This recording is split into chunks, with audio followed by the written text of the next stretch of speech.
හකින් ඉගෙන ගන්න පොඩි කාලේ ඉඳන් IT සයිඩ් එකේ ඉන්න ගොඩක් අය ආසයි. හැබැයි ඊ අතරින් බොහොම පොඩි පිරිසක් තමයි ethical hacking කරන්න ආස. මොකද අපි කවුරුත් බලලා තියෙන මූවිස් වල තියෙන ඒ අත්දැකීම ගන්න අපිට ethically බෑනේ. ඉතින් මටත් ওই අත්දැකීමම තියෙනවා. නමුත් අද මේ පටන් ගන්නේ මට පොඩි කාලේ තිබුණු ප්‍රශ්නෙට උත්තරයක් ලියන්නයි. මේ බ්ලොග් එක හරහා ඔයාට මිස්ටර් රොබර්ට් වගේ හැක් කරන්නේ කොහොමද කියලා යන පාර කියලා දෙනවා. ටික දුරක් අරගෙනත් යනවා. මට වතුර දී බහින්න ඉන්න සතෙක්ට වතුර වලක් පෙන්නන්න පුළුවන්. එතෙන්ට අරන් යන්න පුළුවන්. හැබැයි වතුර පොවන්න බෑනේ ගයිස්. ඉතින් මේ හැම දෙයකම 70%ක් විතරම ඔයාතේ තමයි තියෙන්නේ. හරි. ඔයාලා දැනටමත් දන්නවනේ හැකර් කෙනෙක් කියන්නේ කවුද? එතකොට හැකර්ලගේ වර්ගයම මම ඒවා ආයේ උගන්නලා කාලෙන් නාස්ති කරන්න. ඔයාලා ඒවා දන්නේ නැත්තම් ගයිස් YouTube එකේ නැත්තම් වෙන වෙන බ්ලොග් වල ඒ බේසික් ටික තියෙනවා. ඒ ටික කවර් කරගෙන මෙතෙන්ට එන්න. ඕකේ? මේ බ්ලොග් එකේ අපි කතා කරන්නේ අපේ සිලබස් එක, මම කවුද කියන එක වගේ දේවල්. මම රශ්මික. නිකන් ජුලියට වගේ මම ඉගෙන ගන්න ගමන ඔයාලටත් මම දන්න දේවල් ටික කියලා දෙන්න තමයි මේක පටන් ගත්තේ. ඔක්කොටම කලින් මමත් මේ හැම දෙයක්ම දන්නේ නැහැ. මමත් හරිම පොඩ්ඩයි දන්නේ. හැබැයි මම ඉගෙන ගන්න හැම දෙයක්ම වගේ ඔයාලට මම ෆ්‍රී එකක් තියෙන වෙලාවට ලියන්න. තව මං ගාව තියෙන පොත් වගේ දේවල් මම මේ සයිට් එකකින්ම ෂොප් එකක් දාලා දෙන්න අයිඩියා එකක් තියෙනවා. අපි බලමු. හරි. මම පොඩි කාලේ අපේ අයියට තිබුණ ලැප් එකක්. මම 7-8 ඉද්දී එයා ඒකෙන් වෙබ්සයිට් එක හදනවා. මම ගොඩක් වෙලාවට බලන් ඉන්නවා. දවසක් අයියා මට කිව්වා HTML ඉගෙන ගන්න කියලා.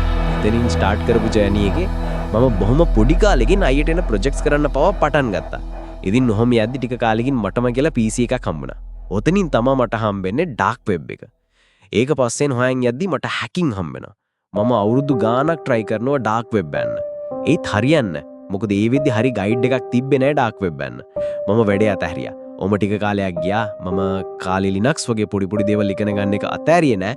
හැබැයි මේ වෙනකොට හැකින් ගැන ලොකු සැලකිල්ලක් තිබුණේ නැහැ. මම දවසක් පොඩ්කාස්ට් එකක් අහහා ඉද්දි ඒකේ ওই ඩාර්ක් වෙබ් එක ගැන කිව්වා. මම ආයෙ හෙව්වයි ගැන. ඔන්න ඒ පාර නම් මට වැඩේ සෙට් වුණා. අවුරුදු 3ක් විතර බලන් ඉඳලා මම අවසානයේ ඩාර්ක් වෙබ් එකට ගියා. එතනින් තමයි මගේ හැකින් ජර්නි එක හරියටම පටන් ගත්තේ. ඩාර්ක් වෙබ් එකේ මාරම රිසෝසස් ගොඩක් තියෙනවා ඉගෙන ගන්න. පොත්, ආටිකල්, ෆෝරම්ස් එම. මම ආයෙ හැකින් පට්ටට බර වුණා. ඉතින් ඊට ටික කාලයකට පස්සේ තමයි මම හිතුවේ ලංකාවේ ගොඩක් ආසාවෙන් හැකින් ඉගෙන ගන්න බලාගෙන ඉන්න කොල්ලෝ කෙල්ලොන්ට සිංහලෙම ෆ්‍රී හැකින් කියලා දෙන්න. මේ බ්ලොග් කොච්චර කාලයක් තියෙද දන්නේ නැහැ. හැබැයි තියෙන එක මම පුළුවන් වෙලාවට කන්ටිනියු කරනවා. හැබැයි මේ කියලා දෙන කිසිම දෙයක් ඔයාලා කාගේ හරි account hack කරනවා වගේ අනිදිගල් වැඩවලට use කළොත් මම කිසිම වගකීමක් ගන්නෙ නැහැ. හරි කට්ටියට මොලේ තියෙනවනේ. ඉතින් ඔය ආතල්ට එක CCTV එකක් බස් එකක නේම් බෝඩ් එකක් වගේ දෙයක් hack කරලාට කමක් නැහැ. හැබැයි කිසිම විදිහකට තවත් කෙනෙක් අපහසුතාවයට පත් වෙන වැඩ කරන්න එපා. හරි කට්ටිය ඔයාලට ඔය ඇහුනේ මම ලියපු බ්ලොග් එකේම ට්‍රාන්ස්ක්‍රිප්ට් එක. පුළුවන් හැමදේම ඔහොම දාන්න. ඒත් සමහර කන්ටෙන්ට් YouTube දාන්න බෑනේ ළමයි. ඒව බ්ලොග් එකෙන් බලා ගන්න ඔයාලට වෙනවා. ඒකේ link එකේ පහළ description එකේ ඇති. එහෙනම් අපි පළවෙනි දවසෙන් හම්බෙමු. ආදරේ හැමෝටම. bye.